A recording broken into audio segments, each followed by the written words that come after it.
কিছু বন্ধুরা দেখেন মাছে এখন একটু লবণ দিব, তারপরে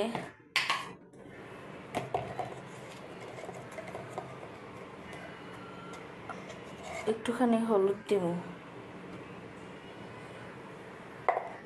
এইভাবে মাছটারে এরকম করে হলুদ মাখাইতেই থাকবো, মাখাইতেই থাকবো, মাখাইতেই থাকবো। তারপর একটু লেবুর রস চিপড়াই দিব। লেবুটা কাটা হয় না, তাই আপনাকে দেখাইতে পারলাম না। লেবুটা কাটটা লেবুর রস চিপড়াই দিব।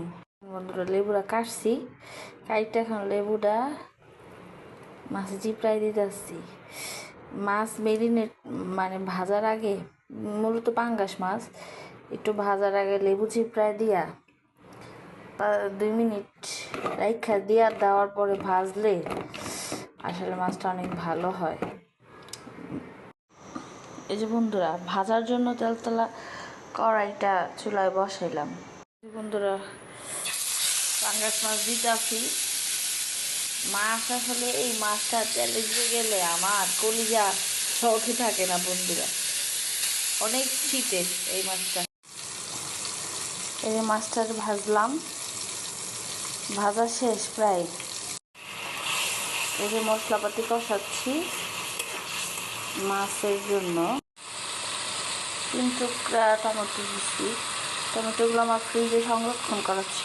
যে বন্ধুরা কষানো মশলার ভিতরে মাছগুলো দিয়ে দিচ্ছি।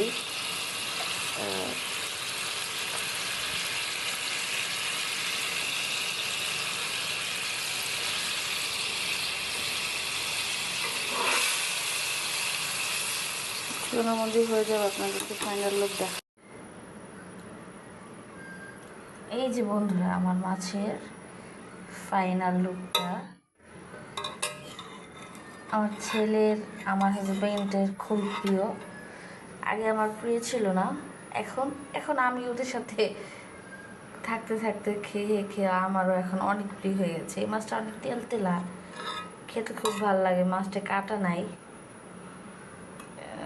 গরিবের ইলিশ মাছ, তাই না বন্ধুরা? ভাত হচ্ছে সাদা ভাত। ভাতের বেশি বলগায় গেছে, চুলাটা কমাই দিলাম। আজকে রাতের খাবার হচ্ছে আমাদের ভাত আর পাঙ্গাস মাছ। খুবই মানে নর্মাল খাবার, মাছে ভাতে বাঙালি। আজকের মতো বিদায় বন্ধুরা, ভালো থাকবেন। আসসালামু আলাইকুম।